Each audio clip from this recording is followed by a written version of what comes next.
Administrative discretion, statutory review of administrative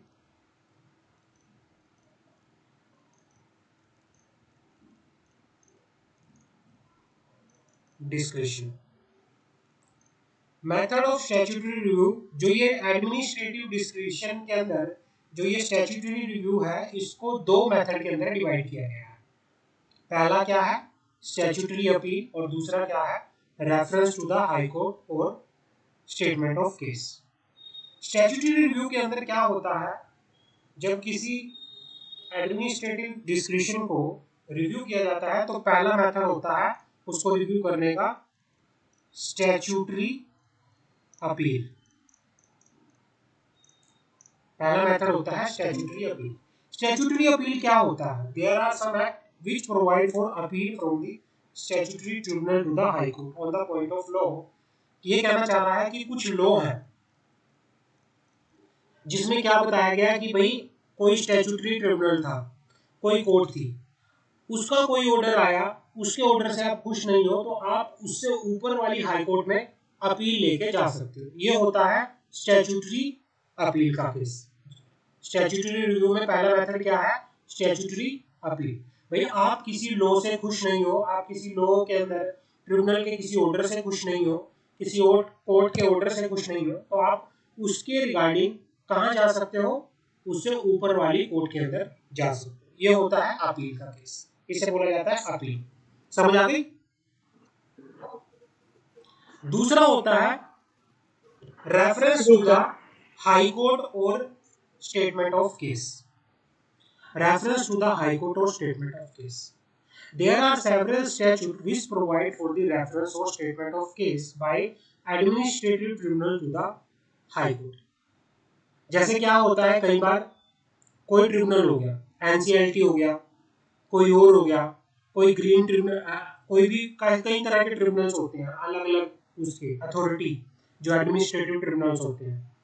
मान लो क्या हुआ कि भाई कोई केस आया उनके पास, लेकिन उनको लगता है कि ये केस हमारे कंट्रोल में नहीं है, या हमारी इसके पास क्या नहीं है, एक्सपर्टाइज नहीं है, तो वो क्या कर देते हैं, उस केस को किसी हाई कोर्ट में रेफर कर देते हैं। ये अपील नहीं है, ये रेफरेंस है।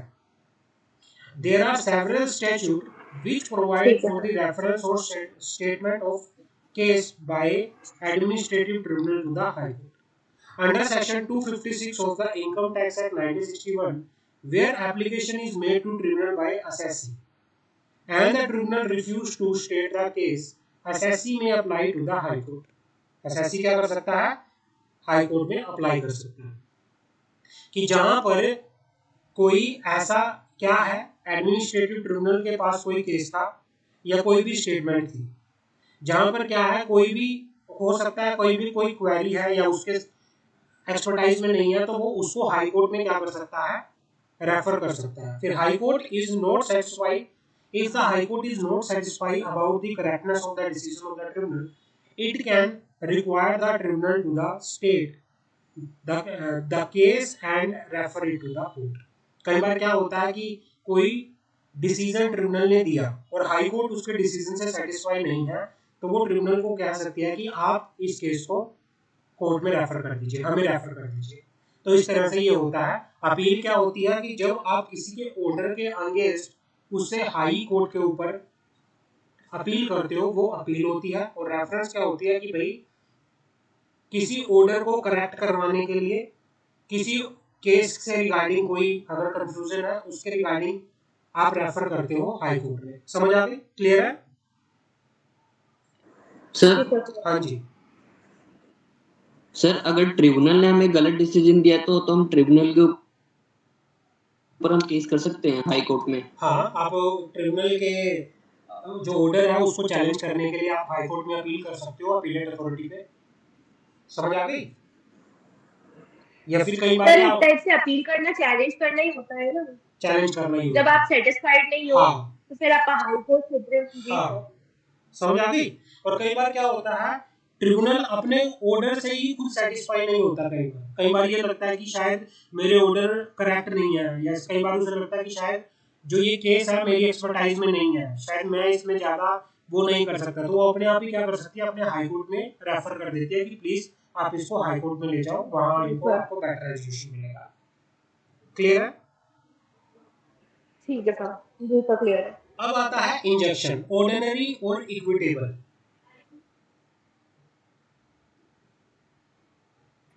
एक्सक्यूज मी सर, आपने रिकॉर्डिंग लगा दी थी? मैं देख लेता हूँ एक बार। हाँ लगा दी। अब क्या आता है, अब आता है ऑर्डिनरी और इक्विटेबल। ऑर्डिनरी और इक्विटेबल। ऑर्डिनरी और इक्विटेबल का मतलब होता है apart from the remedy has discuss above there are certain ordinary remedy. ऊपर जो रेमेडी दी गई थी कि भाई आप अपील कर सकते हो, आप रेफरेंस कर सकते हो, उससे अलग भी कुछ और भी चीजें हैं, जैसे इंजेक्शन हो गया। इंजेक्शन, इंजेक्शन का मतलब होता है किसी को रोकना, रोकना। इंजेक्शन का मतलब क्या होता है, आपसे पूछा जा सकता है इंजेक्शन क्या होती है। Injection is a preventive remedy, किसी को रोकने के लिए इंजेक्शन क्या होती है, प्रिवेंटिव रेमेडी होती है। It is a judicial process by which one who has invaded or threaten to invade the right of another. मतलब क्या होता है, ये जुडिशियल प्रोसेस होती है जिसमें किसी एक पर्सन को रोका जाता है, who has invaded or is threatening to invade the right of another person। अगर कोई एक पर्सन किसी दूसरे पर्सन के राइट को इन्वेड कर रहा है, हार्म कर रहा है, who has harm, इन्वेड या थ्रेट कर रहा है किसी के राइट को, तो उसको रोकने के लिए रिस्ट्रेनिंग फ्रॉम कंटिन्यू और कमेंसिंग सच रॉफुल एक्ट, उसके इस गलत काम को रोकने के लिए इंडिया के अंदर law with regard to injection has been laid down under the specific relief act. एक स्पेसिफिक रिलीफ एक्ट है 1963, जिसके अंदर क्या किया गया है, जिसके अंदर इंजेक्शन के प्रोविजन को डाला गया है। और इंजेक्शन क्या होता है, अगर कोई एक पर्सन हार्म कर रहा है, थ्रेट कर रहा है किसी दूसरे पर्सन के राइट को, तो उसको क्या करना, रिस्ट्रेन करना, उसको रोकना फ्रॉम कंटिन्यू, उसको करने से, और कमेंसिंग सच रॉफुल, उसके गलत काम को करने से उसको क्या करना, रोकना। ये होती है इंजेक्शन। समझ आ गई? इंजेक्शन का क्या है तो मुझे बताओ। अब आता है टाइप्स ऑफ इंजेक्शन। अब इंजेक्शन में भी प्रोहिबिटरी और मैंडेटरी होती है। एक होती है प्रोहिबिटरी इंजेक्शन, एक होती है मैंडेटरी इंजेक्शन। अब मैंडेटरी इंजेक्शन क्या होती है, पहले मैंडेटरी इंजेक्शन की बात करते हैं। When to prevent the breach of obligation, it is necessary to compel the performance of certain act which the court is capable of enforcing. The court may in its decision grant injunction to prevent the breach of complaint of and also to compel performance of the requisite act. The mandatory injunction may be taken as a command to do a particular act to restore things to their former condition or to undo that which has to be done. It is prohibit the defendant from continue with the wrongful act and also impose duty on him to do positive act. Mandatory injection का मतलब होता है कि किसी को compel करना, भाई आपकी वजह से अगर कुछ गलत हुआ है, उस गलत को ठीक करके दो, उसके गलत होने को रोकना, और उसके अगर उसने गलत किया है तो उसको आपके ऊपर जिम्मेवारी करना कि भाई कोर्ट क्या देती है कि अगर आप तूने कुछ गलत किया है, पहले तो तू गलत नहीं कर सकता, कोर्ट कमांड करती है मैंडेटरी, और दूसरा ये कहती है कि भाई अगर तूने गलत किया है उसको ठीक करके भी तू ही देगा। तो इसमें क्या होता है कि when to prevent the breach of obligation, it is necessary to compel the performance of certain act which the court is capable of enforcing।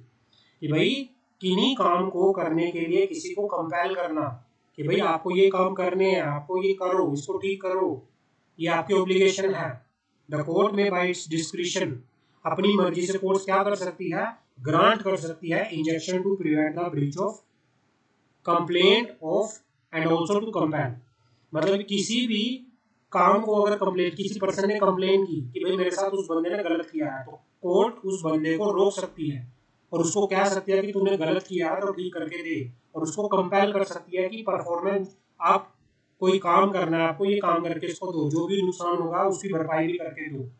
Mandatory injection में भी टेकन एज अ कमांड, इसको कमांड की तरह लिया जाता है, court इसको निर्देश की तरह देती है to do a particular act and to restore thing to their former condition and to undo that which has been done. तो ये चीजें आपको देखनी पड़ेगी। क्लियर है? ये होती है मैंडेटरी इंजेक्शन। क्लियर है? जी हाँ क्लियर है। हाँ। दूसरी होती है प्रोहिबिटरी इंजेक्शन।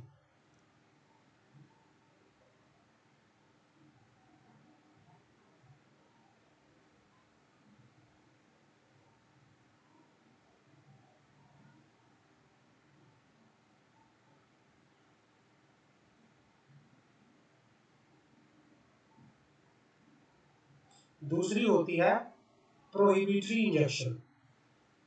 प्रोहिबिटरी इंजेक्शन क्या होती है? Prohibitory injunction forbid the defendant to do a wrongful act which would infringe the right of plaintiff. Prohibitory injunction may be interlocutory or temporary injunction or perpetual injunction. ये कहना चाह रहा है interlocutory का मतलब होता है टेम्परेरी इंजेक्शन। प्रोहिबिटरी इंजेक्शन के अंदर इसमें तो क्या होता है मैंडेटरी में कि भाई आपको रोकना कुछ गलत करने से, अगर आपने कुछ गलत किया है उसको ठीक भी आपको करना पड़ेगा, ये होता है मैंडेटरी इंजेक्शन। लेकिन प्रोहिबिटरी इंजेक्शन के अंदर क्या होता है? प्रोहिबिटरी इंजेक्शन के अंदर डिफेंडेंट को फॉरबिड किया जाए। Prohibitory injection forbid the defendant to do a wrongful act. Prohibitory injection क्या करती है? फॉरबिड करती है किसको? डिफेंडेंट को, कि भाई आप कोई भी गलत काम नहीं करोगे। और ये दो तरह की होती है, ये होती है टेम्परेरी इंजेक्शन और दूसरी होती है परमानेंट इंजेक्शन, परपेचुअल इंजेक्शन। इसको परपेचुअल इंजेक्शन भी कहते हैं। अब इंटरलोकेटरी या फिर इंटरलोकेटरी इंजेक्शन क्या होती है, या टेम्परेरी इंजेक्शन क्या होती है? Temporary injection are such has to continue until the specific time or until the further order of the court. मान लो जब तक कि कोर्ट बोल दे कि भाई 2 महीने तक आप ये काम नहीं कर सकते, 6 महीने तक आप ये काम नहीं कर सकते, या फिर जब तक कि हमारा दूसरा ऑर्डर ना आ जाए तब तक ये काम नहीं कर सकते। It is granted as an interim measure to prevent status quo until the case is heard and decided. हो सकता है कि किसी ने मर्डर किया, किसी ने कोई चोरी की और उसको क्या कर लिया? रोक दिया, उस पर इंजेक्शन लगा दी। भाई जब तक कि कोई फाइनल वर्डिक्ट नहीं आ जाती, जब तक कि कोई फाइनल केस डिसाइडेड नहीं हो जाता, हम आपको क्या करते हैं? रोकते हैं यहाँ पे। चाहे उसके ऊपर कस्टडी में रख लिया, उसको जेल में रख लिया, चाहे कुछ भी कर लिया। Temporary injection may be granted at any stage of suit. Temporary injection are regulated by the civil procedure code. ये किसके द्वारा रेगुलेटेड होती है? ये रेगुलेटेड होती है सिविल प्रोसीजर कोड के द्वारा। ये प्रोविजनल नेचर की होती है। टेम्परेरी इंजेक्शन कुछ एक पर्टिकुलर टाइम पीरियड के लिए होती है, ये परमानेंट नहीं होती। जब तक कि फाइनल डिसीजन कोर्ट का नहीं आता तब तक ये रहती है। समझ आ गई टेम्परेरी इंजेक्शन की? कोई डाउट हो तो मुझे बताओ। जी सर क्लियर है।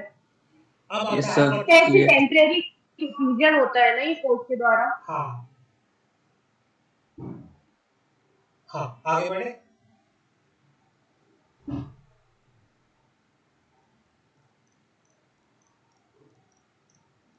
जी सर।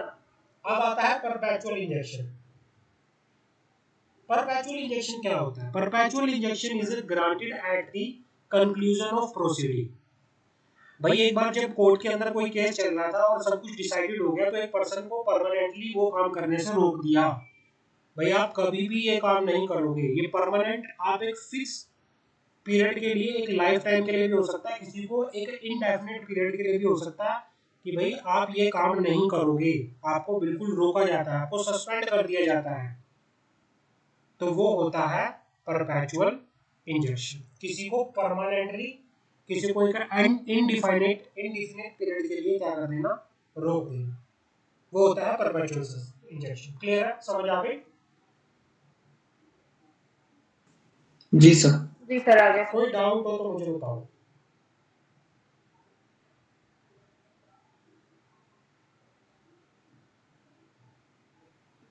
नहीं है सर।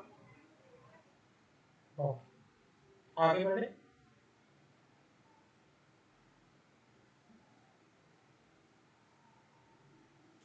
Yes sir. अब आता है डिक्लेरेटरी एक्शन क्या होते हैं। Declaratory action in some cases where wrong has been done to a person by administrative act। मान लो किसी एडमिनिस्ट्रेटिव एक्ट ने किसी पर्सन के साथ कुछ गलत कर दिया, एडमिनिस्ट्रेटिव एक्ट की वजह से, एडमिनिस्ट्रेशन प्रशासन की वजह से किसी पर्सन के साथ कुछ गलत हो गया, डिक्लेरेटरी जजमेंट में भी एप्रोप्रिएट रेमेडी, तो उस पर्सन को क्या मिल सकता है, डिक्लेरेटरी जजमेंट मिल सकती है। Declaration may be given as a judicial order issue by the court. ये एक जज का क्या होता है, ऑर्डर होता है जो कोर्ट देती है, जिसमें डिक्लेयर करती है राइट ऑफ पार्टी। इसमें क्या किया जाता है, इसमें राइट ऑफ पार्टी को डिक्लेयर किया जाता है without giving any further relief. Sir thus declaratory decree declare the right of party, वो डिक्लेयर करती है कि पार्टीज के राइट क्या क्या होंगे। In such a decree there is no sanction which an ordinary judgment prescribe against the defendant. By declaring the right of party, it removes the existing doubt about the right and secure the enjoyment of right. It is equitable remedy. It is a discretionary remedy and cannot be claimed as a matter of right. मान लो क्या है, कोई administrative act था, उसके अंदर किसी person को ये नहीं पता कि भाई मेरे ऊपर मेरे इसमें क्या राइट होंगे, मुझे नहीं पता, तो उसमें क्या होता है कि डिक्लेरेटरी जजमेंट ले ली जाती है कोर्ट से, जिसमें अगर आपको आपके राइट का नहीं पता, आपको एक एक्ट के अंदर आपके राइट्स का नहीं पता, तो कोर्ट क्या करती है, आपके राइट्स को, जो भी उसमें पार्टी होगी, पार्टी के राइट्स को क्या करती है, डिसाइड करती है कि आपके ये राइट्स हैं और आप ये राइट्स एंजॉय कर सकते हो। समझ आ गई, क्लियर है? सर इसमें सिर्फ जी पार्टी सर। के राइट्स ही होंगे और कुछ नहीं होगा? हाँ, इसमें पार्टी के सिर्फ डिक्लेरेटरी एक्शन लिखो, it is a judicial process, it is a order of a court in which the right of the party determine, इन जिसमें राइट ऑफ पार्टी जो होते हैं डिटरमाइन होते हैं। क्लियर है? जी सर क्लियर है। अब आता है action for damages.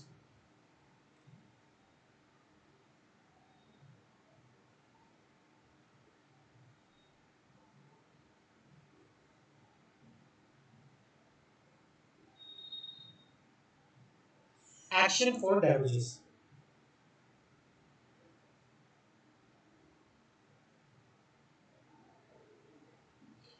Action for damages का मतलब होता है if any injury is caused to individual by wrongful and negligence act of the government servant।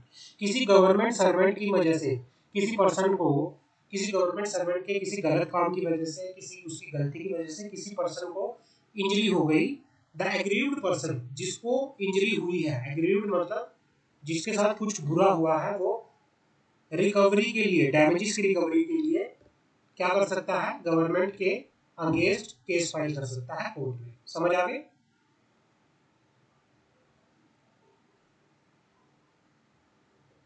कोई डाउट हो तो मुझे बताओ इसमें।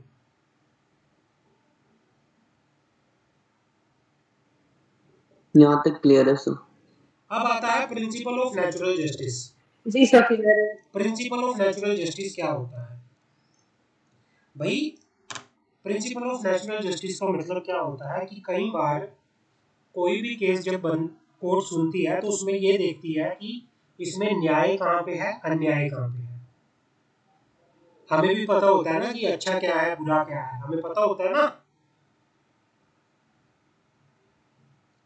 जो हमारे अंदर की भावना बोलती है, जो एक अंदर की भावना बोलती है, जो नेचुरल जो चीज बोलती है कि भाई ये चीज करने से न्याय होगा या ये चीज करने से अन्याय होगा, जो नेचुरली आता है, जो नेचुरली एक अंदर की भावना होती है, उसे बोला जाता है प्रिंसिपल ऑफ नेचुरल जस्टिस।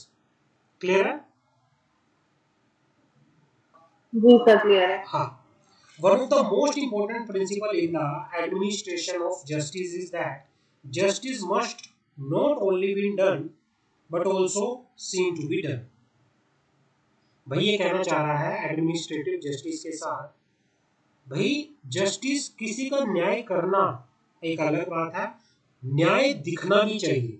न्याय करने में और न्याय के दिखने में फर्क होता है। तो प्रिंसिपल ऑफ जो ये नेचुरल जस्टिस का प्रिंसिपल है, ये कहता है कि justice must only not only to be done, कि जस्टिस सिर्फ होना नहीं चाहिए बल्कि न्याय दिखना भी चाहिए कि भाई हाँ हुआ है, न्याय हुआ है, दिख रहा है। This is the necessary to inspire confidence in the people in the judicial system. और ये क्यों इंपॉर्टेंट है? ये इसलिए इंपॉर्टेंट है ताकि लोगों का जुडिशियल सिस्टम के ऊपर, कानून व्यवस्था के ऊपर विश्वास बना रहे। क्लियर है? जी सर क्लियर है। In India, principle of natural justice derived from the Article 14 and Article 21 of the Constitution। जो ये principle of natural justice का जो ये provisions है, ये कहाँ से आया है?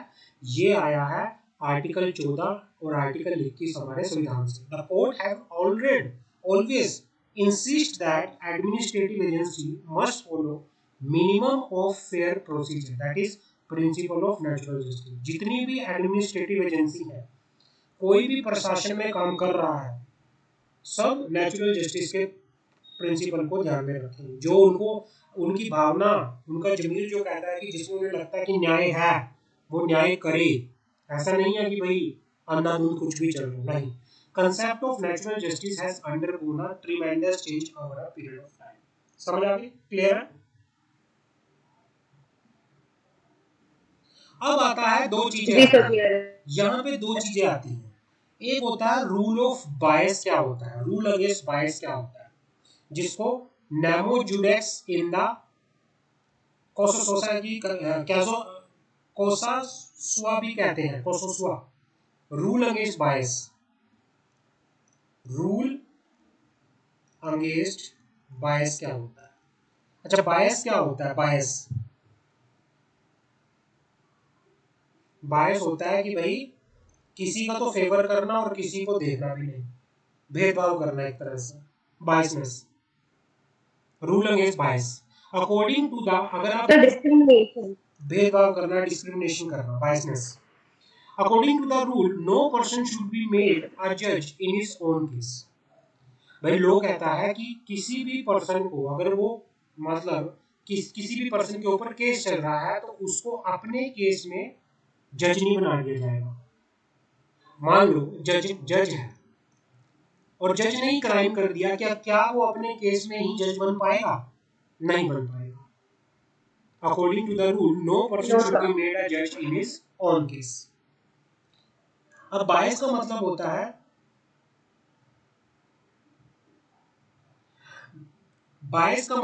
है, bias means an operative prejudice whether concise और अनकंसाइज। बायस तो दो तरह से होता है, कंसाइज और अनकंसाइज। In relation to party on issue, it is a presumption that person cannot take an objective decision in a case in which has interest। ये presumption हमेशा ली जाती है कि अगर कोई भी पर्सन किसी केस के अंदर इंटरेस्टेड है, तो वो ऑब्जेक्टिव डिसीजन नहीं लेगा। वो डिसीजन लेगा, मान लो एक जज बैठा है और जज के सामने उसके रिलेटिव्स के क्या चल रहे हैं, मुद्दे चल रहे हैं। एक तो उसका रिलेटिव है, एक बंदा तो उसका रिलेटिव है, या एक बंदा उसका फ्रेंड है और एक बंदा कोई और है। वो उस मुद्दे में इंटरेस्टेड है, जज, क्या वो डिसीजन ढंग से ले पाएगा या नहीं ले पाएगा? भाई जो उसके इंटरेस्ट में उसे ठीक लगा, नहीं ले पाएगा। हाँ, क्या पता वो अपने नहीं ले पाएगा सर। पर्सनल रिलेशन आ रहा है, तो रिलेशन आ रहा है, तो ऐसे उसमें वो डिसीजन नहीं ले पाएगा। तो ये हमेशा जो भी रूल होना चाहिए, रूल ऑफ नेचुरल जस्टिस कहता है कि रूल हमेशा बायसनेस के अगेंस्ट होना चाहिए। क्लियर है? जो फेयर हो वही होना चाहिए। क्लियर है? अब बायसनेस तीन तरह की होती है। जो बायसनेस होती है वो तीन तरह की होती है। पहला पेक्यूनियरी बायस। बायस का मतलब होता है यहाँ पे interest. Pecuniary interest, personal interest, subject matter interest. अब पेक्यूनियरी इंटरेस्ट का मतलब होता है मॉनेटरी।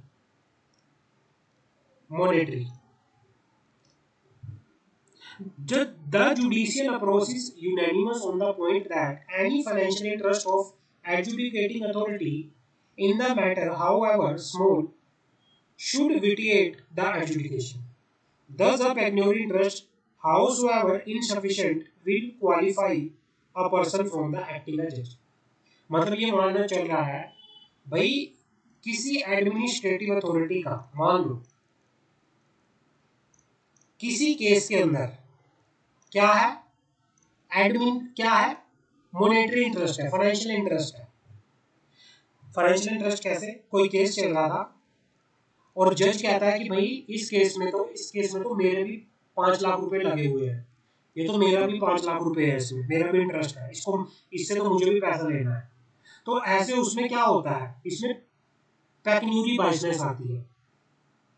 तो इससे क्या होगा, अगर किसी जज का, किसी एडमिनिस्ट्रेटिव अथॉरिटी का कोई फाइनेंशियल इंटरेस्ट है तो वो ढंग से एडजुडिकेट नहीं कर पाएगा और वो सिर्फ वही करेगा जो उसको ठीक लगता है, जो उसको अपने फायदे के लिए लगता है।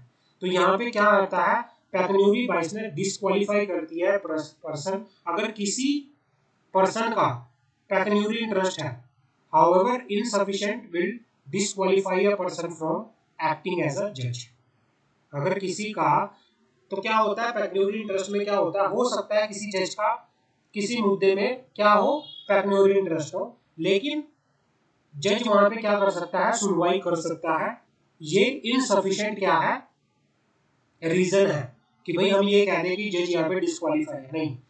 अगर किसी जज का मान लो मॉनेटरी इंटरेस्ट भी हुआ तब भी वो क्या कर सकता है, एडजुडिकेट कर सकता है, वहां पे कोई इनसफिशिएंट डिस्क्वालिफिकेशन नहीं होगी, वहां पे कोई डिस्क्वालिफिकेशन नहीं होगी क्योंकि एक इनसफिशिएंट रीजन है। लेकिन अगर किसी का पर्सनल इंटरेस्ट है, पर्सनल इंटरेस्ट क्या है, किसी का फैमिली का केस है, किसी का प्रोफेशनल से रिलेटेड केस है, किसी का कोई बिजनेस से रिलेटेड केस है जिसमें जज पूरी तरह से इंटरेस्टेड है।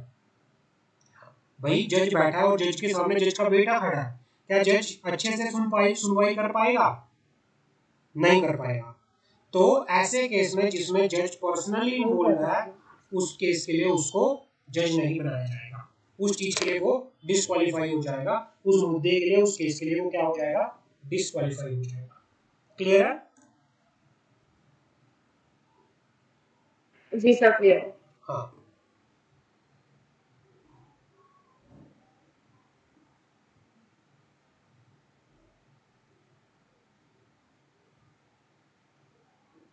सब्जेक्ट मैटर बायस क्या होता है? सब्जेक्ट मैटर का बायस का मतलब होता है कोई मुद्दा चल रहा था, सब्जेक्ट मैटर का मतलब यहाँ पे क्या है, मुद्दा है जिसमें जज खुद ही एक पार्टी है, किसी केस के अंदर जज खुद भी एक पार्टी है, तो ये भी है, तो ये डिस्क्वालीफाई करता है जज को कि भाई जज ऐसे मैटर के अंदर एडजुडिकेट नहीं कर सकता। समझ आ गई? ठीक है क्लियर है? सर। हाँ। Such bias can be classified in 4 category. और इस तरह के जो सब्जेक्ट मैटर, हाँ भाई कुछ बोल रहा है? सर इसका एग्जांपल क्या होगा सब्जेक्ट मैटर बायस भाई वाला? कोई भी सब्जेक्ट मैटर हो गया, केस कोई भी चल गया, मान लो कोई केस चल रहा था, हो सकता है कोई लैंड का केस हो।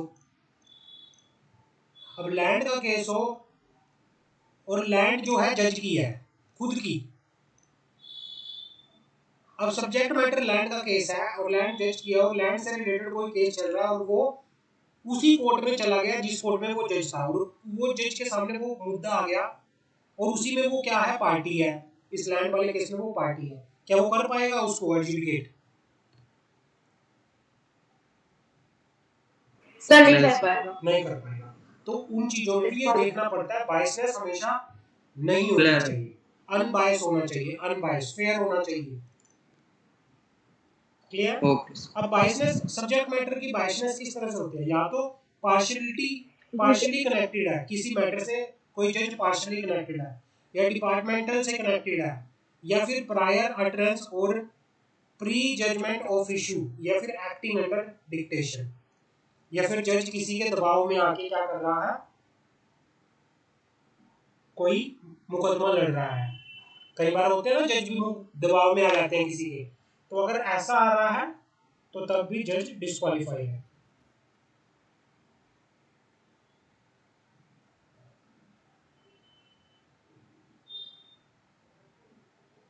क्लियर है? यस जी सर। सर क्लियर है।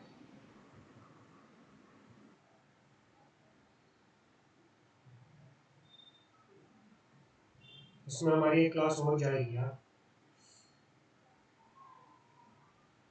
चलो लास्ट टॉपिक करते हैं आज का। स्पीड खींचनी पड़ेगी जी थोड़ा टेक्निकल है ना, तो स्पीड खींचती नहीं है, उसमें समझाना पड़ता है ना। हाँ जी जी सर। सर। क्योंकि वर्ड थोड़े ऐसे हैं, समझाना पड़ता है आप लोगों को। कुछ वर्ड टेक्निकल है इसके, क्योंकि प्रॉपर लो है। रूल ऑफ फेयर हेयरिंग का मतलब क्या है? इजी चीज भी कॉम्प्लिकेटेड लगती है। हाँ, कोई नहीं, लेकिन पढ़ो अच्छे से, ध्यान ध्यान रख के अच्छे से पढ़ो। अब रूल ऑफ फेयर हेयरिंग क्या होता है? The second principle of natural justice is that no one should be contempt heard. It requires that both sides should be heard before passing order. This rule implies that a person against whom order to his prejudice is passed should give information as to the charges against him and should give opportunity to submit his explanation. अब क्या है, कोई case चल रहा है, कटघरे में दो आदमी खड़े हैं, एक को सुन लिया एक को नहीं सुना और कोर्ट ने ऑर्डर पास कर दिया, क्या ऐसा हो सकता है?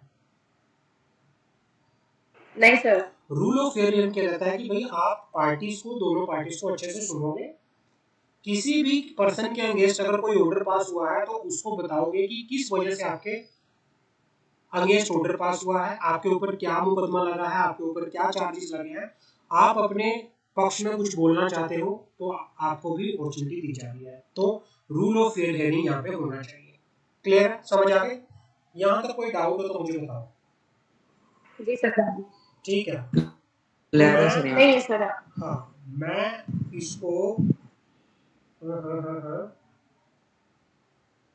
चलो इसको मैं कंप्लीट करवाऊंगा यार, करवाना तो भाई, लेकिन इसमें हमारी अभी क्लास हो जाएगी, इसको करवाने के बाद हमारा ये चैप्टर कंप्लीट होगा। क्लियर है? एक क्लास में इसका ये एक क्लास ये चैप्टर, एक क्लास हमारी वो कंपनी लॉ का पार्ट सी, इस हफ्ते में दोनों खत्म हो जाएगा। हमारा कॉर्पोरेट अकाउंटिंग का वो चैप्टर भी खत्म हो जाएगा इसी हफ्ते में, और इसी हफ्ते में हम सेटिंग अप ऑफ बिजनेस वाला चैप्टर कन्वर्जन का भी कर देंगे। समझ आ गई? क्लियर है? ओ चलो ठीक है यस सर। जी सर। चलो मिलते हैं।